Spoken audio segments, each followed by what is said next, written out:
17 রাকাত ফরজ নামাজ পড়ি। কত রাকাত? 17 রাকাত ফরজ নামাজ পড়ি।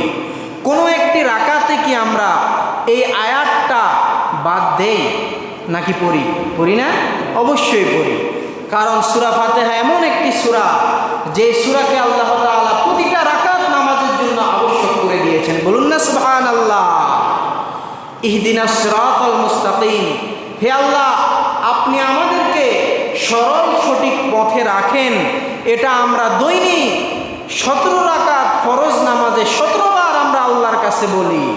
শুধু তাই না, আমরা ফরজ নামাজ ছাড়া সুন্নত এবং ওয়াজিব নামাজ, যেগুলো সুন্নতে মুআক্কাদা না পড়লে গুনাহ হবে, সুন্নতে মুআক্কাদা এবং ওয়াজিব নামাজ সহ আমরা টোটাল 17 রাকাত পড়ি। কত রাকাত?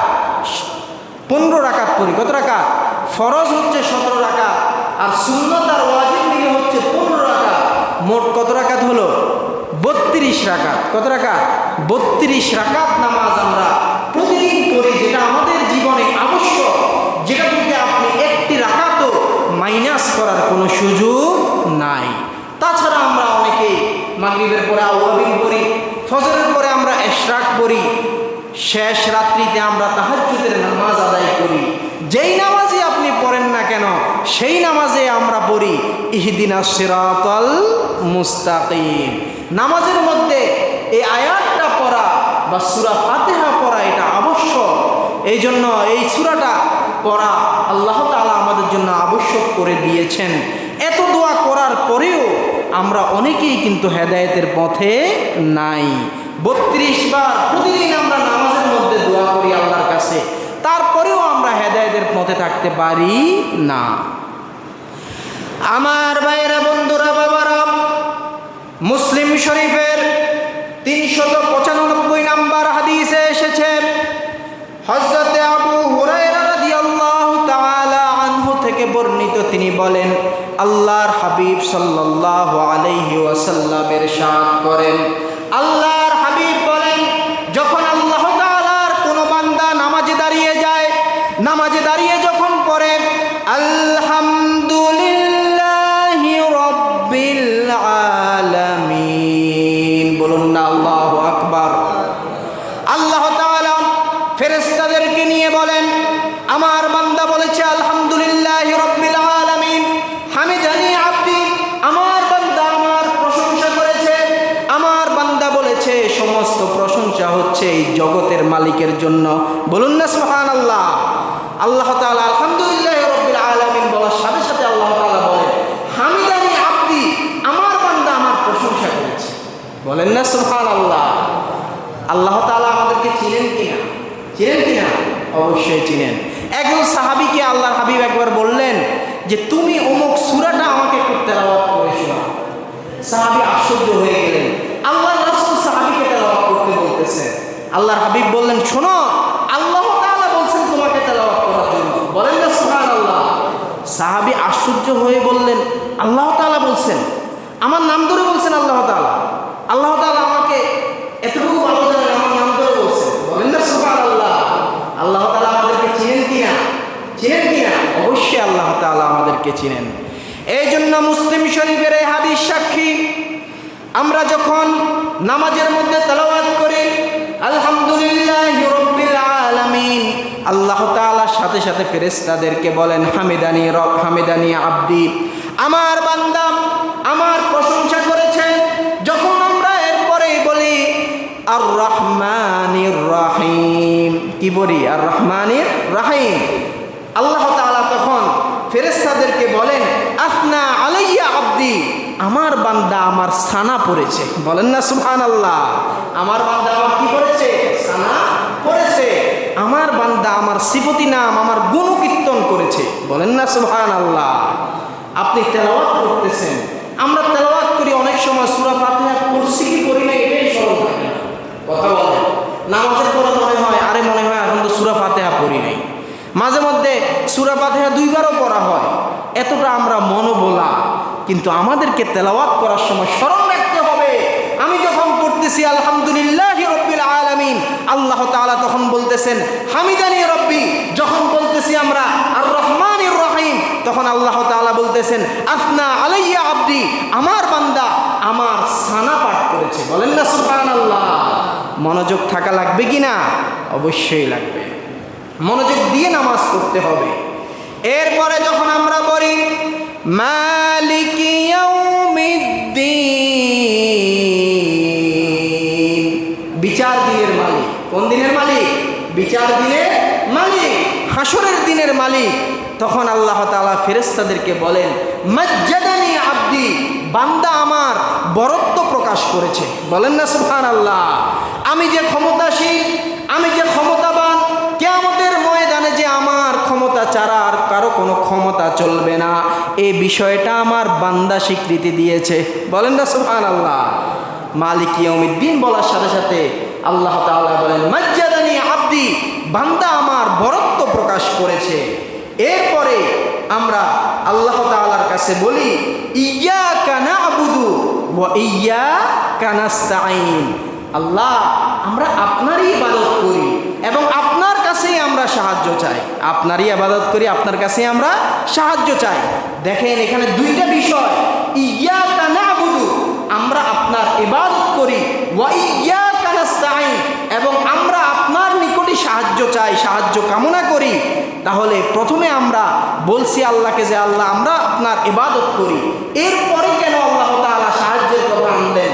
কারণ ইবাদত করি আল্লাহ, আবার পরে যেন ভবিষ্যতে যেন আবারও ইবাদত করতে পারি, সেই তৌফিক আমাদেরকে দান করেন। বলেন না সুবহানাল্লাহ। তাফসিরে বাইজাবির মধ্যে ইমাম নাসিরউদ্দিন আল বাইদাউই তিনি উল্লেখ করেছেন, এখানে আল্লাহ তাআলা ইবাদতের পরেই আল্লাহ তাআলার কাছে সাহায্যের কথাটা এই জন্য এনেছেন, কারণ মানুষ সৃষ্টির একমাত্র উদ্দেশ্য হচ্ছে আল্লাহর ইবাদত করা। কি করা? আল্লাহর ইবাদত করা। অতএব আমরা আল্লাহর কাছে বলি আল্লাহ, নামাজের মধ্যেই তো বলতেছি যে আল্লাহ আমরা আপনারই ইবাদত করতেছি, এখন এই যে নামাজটা পড়তেছি এটা তো আপনারই জন্য এবং আপনার কাছেই আমরা সাহায্য চাই, যাতে আমরা পরবর্তীতে আবার নামাজ পড়তে পারি, যাতে আমরা আবার ভালো কাজ করতে পারি। বলেন না সুবহানাল্লাহ। জীবনে কল্পনা করছেন সূরা ফাতিহা পড়ার সময়? করেন নাই, চিন্তাও করেন নাই। যখন আমরা বলি ইয়্যাকা না'বুদু ওয়া ইয়্যাকা নাস্তাঈন, তখন আল্লাহ তাআলা বলেন হাদা বাইনি ওয়া বাইনা আবদি, যে এই যে ইয়্যাকা না'বুদু ওয়া ইয়্যাকা নাস্তাঈন, যে বান্দা আমাকে বলল আল্লাহ আমরা আপনার ইবাদত করি, আপনার কাছেই সাহায্য চাই, এটা হচ্ছে আমার এবং আমার বান্দার মাঝে একটি শক্তিশালী সম্পর্ক। বলেন না সুবহানাল্লাহ। আমার বান্দার মাঝে এবং আমার মাঝে একটি বন্ধন, আমার মাঝে এবং আমার বান্দার মাঝে একটি সম্পর্ক। এই জন্যই আমার বান্দা পড়েছে ইয়্যাকা না'বুদু ওয়া ইয়্যাকা নাস্তাঈন। আমরা কিন্তু আল্লাহ তাআলা প্রথমে শিখাইতে পারতেন যে তোমরা প্রথমেই আল্লাহর কাছে সাহায্য চাও, না, সাহায্য চাওয়ার শুরুতে প্রশংসা করতে হয়। কি করতে হয়? প্রশংসা করতে হয়। আমরা যদি এলাকার কোনো চেয়ারম্যান এমপির কাছে যাই, প্রথমে যাইয়ে তো একটু কিছু বলতে হয়, বলা লাগে না যে আপনি যে আমাদেরকে এলাকায় এত সুন্দরভাবে চালাইতেছেন, চালাক আর না চালাক, চালাক আর না চালাক, আপনার যে অবদান এটা এই এলাকাবাসী জীবনেও বলতে পারবে না। অথচ সে জীবনে কোনোদিন কাজ করছে কিনা এটাই সন্দেহ। এটা কি? সবাই এক না, কিন্তু এরকম মানুষও পাওয়া যায়। কিন্তু আল্লাহ তাআলা যিনি আমাদেরকে সৃষ্টি করেছেন, যার নিয়ামতকে অস্বীকার করার কোনো সুযোগ নাই, সেই মহান রব্বে কারীমের কাছে যখন আমরা দোয়া করব, তখন অবশ্যই আমাদেরকে প্রথমে আল্লাহর প্রশংসা করতে হবে। কথা বলেন ঠিক কি না? আল্লাহ তাআলা এটাই আমাদেরকে শিক্ষা দিয়েছেন। আমরা প্রথমে বলতেছি আলহামদুলিল্লাহি রাব্বিল আলামিন, সকল প্রশংসা জগৎসমূহের রবের প্রতি, প্রতিপালকের প্রতি, যিনি আর রহমান, যিনি আর রহিম, যিনি দয়ালু, যিনি মহিয়ান। এরপরে মালিক ইয়াউমিদ্দিন, যিনি হচ্ছে বিচার দিনের মালিক, বিচার দিয়ে মালিক। ইয়্যাকা না'বুদু ওয়া ইয়্যাকা নাস্তাঈন, আমরা আপনারই ইবাদত করি এবং আপনার কাছে আমরা সাহায্য চাই। এই সকল কথা বলার পরে কিন্তু আল্লাহ তাআলা আমাদেরকে শিখিয়েছেন ইহদিনাস সিরাতাল মুস্তাকিম, ইহদিনাস সিরাতাল মুস্তাকিম। হে আল্লাহ, আপনি আমাদেরকে সরল সঠিক পথে আমাদেরকে পরিচালিত করুন। বলেন না সুবহানাল্লাহ। প্রথমে প্রশংসা করলাম, এরপরে বললাম যে আল্লাহ আমরা তো আপনারই ইবাদত করি, আপনার কি করি? ইবাদত করি। অতএব আপনি আমাদের আমাদেরকে সাহায্য করেন। এরপরে আবার দোয়া করতেছি, আল্লাহ ইহদিনাস সিরাতাল মুস্তাকিম, সরল সঠিক পথে আপনি আমাদেরকে পরিচালিত করুন। সিরাতাল্লাযীনা আনআমতা আলাইহিম, ওই সকল ব্যক্তিদের পথে যাদেরকে আপনি নিয়ামত দান করেছিলেন। বলেন না সুবহানাল্লাহ।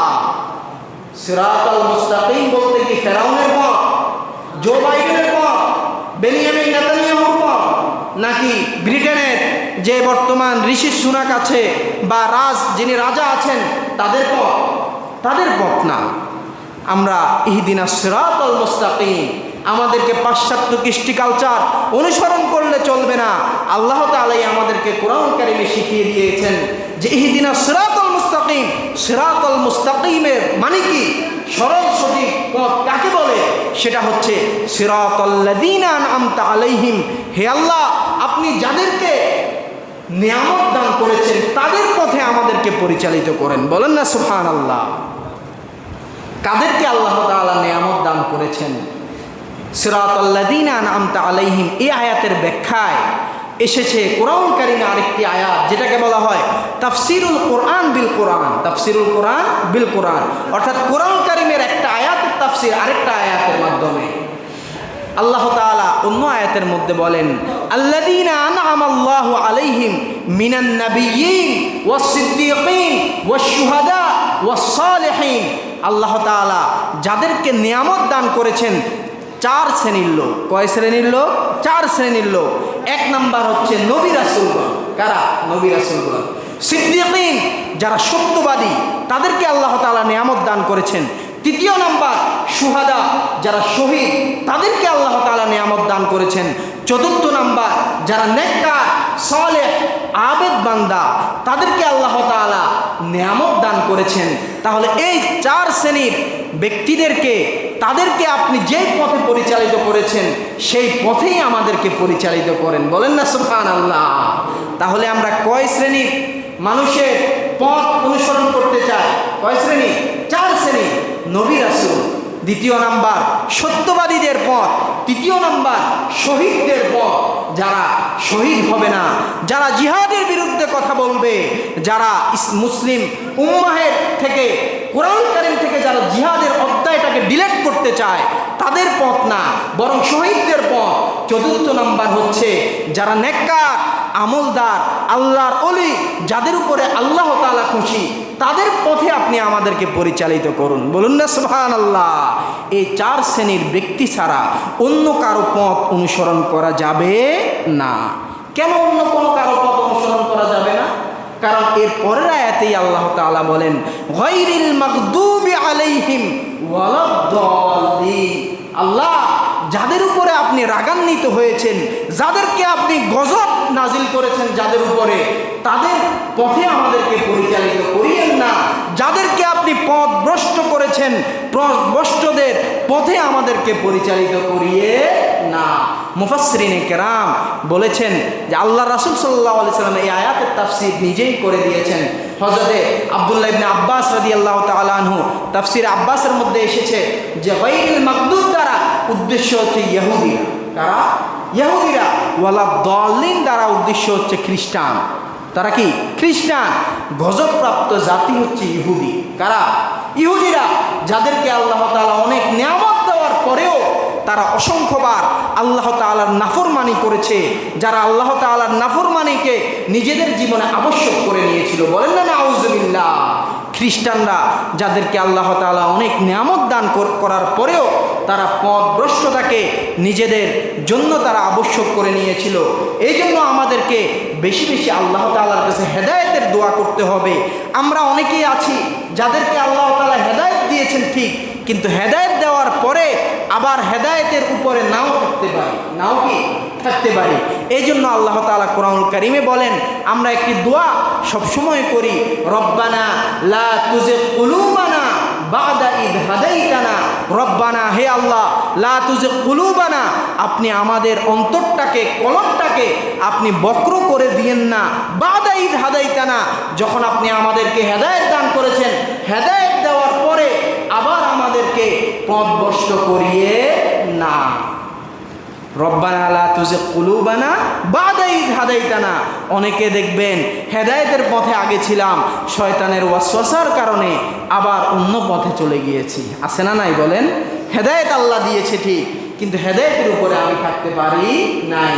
ফিতনার কারণে, বিভিন্ন কারণে আমি হেদায়েতের উপরে থাকতে পারি নাই। এই জন্য আমরা এই দোয়াটা বেশি বেশি পড়ব। রব্বানা লা তুজিগ কুলুবানা বাদা ইয হাদাইতানা ওয়া হাব লানা মিন লাদুনকা রাহমা ওয়া হাব লানা মিন লাদুনকা রাহমা। আল্লাহ, আপনি আপনার পক্ষ থেকে আমাদের উপর রহমত নাজিল করেন। বলেন না সুবহানাল্লাহ। এই দোয়া আমরা বেশি বেশি আল্লাহর কাছে করব। দোয়াটা কেন আল্লাহর কাছে আমরা করব? দোয়া করার কারণটা কি? দোয়া না করলে কি হবে? কিছু মানুষ আজকে আমাদের সমাজে দেখা যায় যারা বলে যে দোয়া করা লাগবে না, দোয়ার কোনো প্রয়োজন নাই, এমনটা বলে থাকে। কিন্তু না, দোয়া আমরা করব, কারণ কোরআন কারিমে আল্লাহ তাআলা নির্দেশ দিয়ে দিয়েছেন যে তোমরা দোয়া করো। আল্লাহ তাআলা সূরা গাফিরের 60 নম্বর আয়াতে আল্লাহ তাআলা বলেন, ওয়াকালা রব্বুকুম উদউনি আস্তাজিব লাকুম।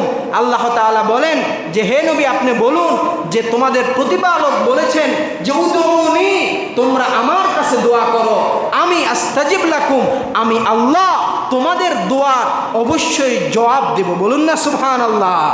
দোয়া করবেন আপনি, দোয়া কবুল করার জন্য আল্লাহ তাআলা অপেক্ষা করতেছেন।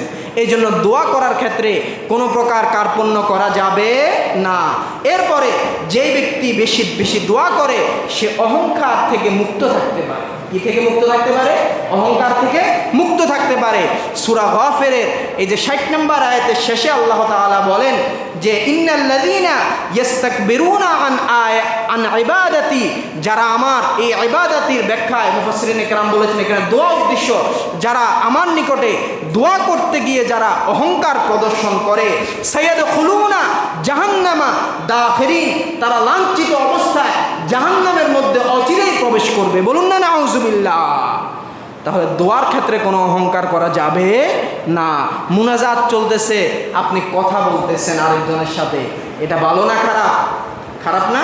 আল্লাহর সাথে এটা আপনার খেলতামাশা করার মতো। অতএব দোয়ার সময় সর্বোচ্চ আদব রক্ষা করে এরপরে আমাদেরকে দোয়া করতে হবে। কোনোভাবে যেন আল্লাহ তাআলার সাথে বেয়াদবি না হয়, এই বিষয়গুলো আমাদেরকে লক্ষ্য রাখতে হবে। এরপরে দোয়া করাটা এটাই আলাদা একটা ইবাদত। দোয়াটা কি আলাদা একটা ইবাদত? আমরা মনে করি যে দোয়া এটা করলে করলাম, না করলে নাই, কিন্তু দোয়াটা আলাদা একটা ইবাদত। দোয়া নামাজের অংশ না, দোয়াটা আলাদা একটা কি ইবাদত। এই সম্পর্কে তিরমিজি শরীফের 2969 নম্বর হাদিসে এসেছে, আল্লাহর হাবিব বলেন আদ-দুআ হুয়াল ইবাদা, যে দোয়াটাই একটা ইবাদত। দোয়াটাই কি একটা ইবাদত। অন্য একটা হাদিসের মধ্যে এসেছে আদ-দুআ মুখুল ইবাদা, যে দোয়া হচ্ছে সকল ইবাদতের মূল। সকল ইবাদতের কি মূল হচ্ছে দোয়া। এই জন্য আমরা বেশি বেশি দোয়া করব। দোয়া না করলে আল্লাহ তাআলা আমাদের উপরে নারাজ হয়ে যান। বলেন না নাউযুবিল্লাহ। হাদিস শরীফের মধ্যে এসেছে, তিরমিজি শরীফের 2973 নম্বর হাদিস, আল্লাহর হাবিব বলেন মান লাম ইয়াসআলিল্লাহ ইয়াগদাব আলাইহি, যে ব্যক্তি আল্লাহর কাছে দোয়া করে না, আল্লাহর কাছে চায় না, আল্লাহ তাআলা তার উপরে অখুশি হন। বলেন না নাউযুবিল্লাহ। আমরা কি আল্লাহ তাআলাকে অখুশি করতে চাই? না, আমরা সকলেই আল্লাহ তাআলাকে খুশি করতে চাই। আল্লাহ তাআলা আমাদেরকে সকলকে তৌফিক দান করুন। বলুন আমিন। যে ব্যক্তি দোয়া করতে পারে না, দোয়া করে না, হাদিসের ভাষায় সে হচ্ছে একজন অক্ষম অপারগ ব্যক্তি। কি ব্যক্তি? অক্ষম অপারগ ব্যক্তি। সহিহুল জামিআ 1044 নম্বর হাদিস, আল্লাহর হাবিব বলেন আজাজুন নাসি মান আজিজা মিনাদ দুআ, মানুষদের মধ্যে সবচেয়ে অক্ষম দুর্বল ব্যক্তি হচ্ছে ওই ব্যক্তি যে ব্যক্তি দোয়া করতে অপারগ। দোয়া করতে কি অপারগ। এই জন্য আমাদেরকে বেশি বেশি দোয়া করতে হবে। আশা করা যায় আল্লাহ তাআলা আমাদের দোয়ার মাধ্যমে আমাদেরকে হেদায়েতের উপরে থাকার তৌফিক দান করবেন। আল্লাহ তাআলা আমাদের সকলকেই হেদায়েতের উপরে, সিরাতাল মুস্তাকিমের উপরে চলার থাকার তৌফিক দান করুন। বলুন আমিন।